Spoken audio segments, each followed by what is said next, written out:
good people. Now, residents of MAIDUGURI, the capital of Borno State, now have access to more areas of the state as water progressively recedes.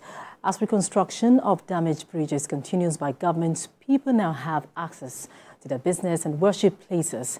Most shops and other businesses have started to open, and life is gradually returning to normal.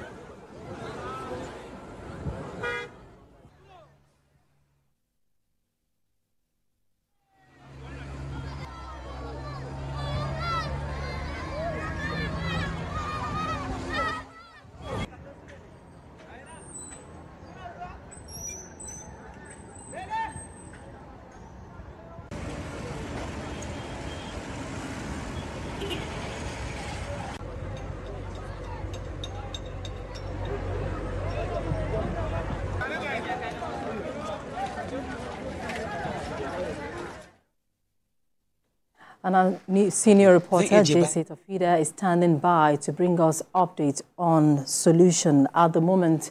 JC, what updates do you have for us at the moment? Okay, today is day 6 of our coverage of the MAIDUGURI flooding. The latest we're getting this morning from NEMA is that a lot of people are now being evacuated from their homes to the camps.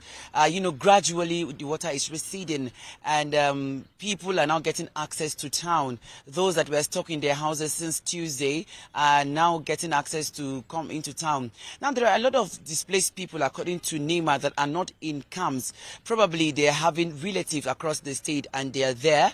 And then for those in IDP camp, according to the zonal coordinator of National Emergency Management Agency, is that over 200,000 people are now in about 29 camps within the state capital, and their immediate needs is food and wash facilities. The state government yesterday went round in the evening to also give food items to those that are still in their homes. And according to the state governor, you continue to do this until the water finally recedes in the state capital. And today, a moment ago, the former vice president of Nigeria, Atiku Abubakar, was in the state to commiserate with the people of the state and government over the flood incident. And he donated 100 million naira to assist the government to give succor to the victims of the flooding. One good thing to note is that all UN agencies are also on ground to complement effort of the government in bringing succor to these victims. It is also good to note that in the IDP camps, women and children are the most vulnerable. That is why the state government and the National Emergency Management Agency, together with all UN agencies, are coming together to ensure that these victims are given sense of belonging. All right, we understand that thousands of persons were affected by this disaster. Talk to us about efforts being carried out by authorities to avert further catastrophe.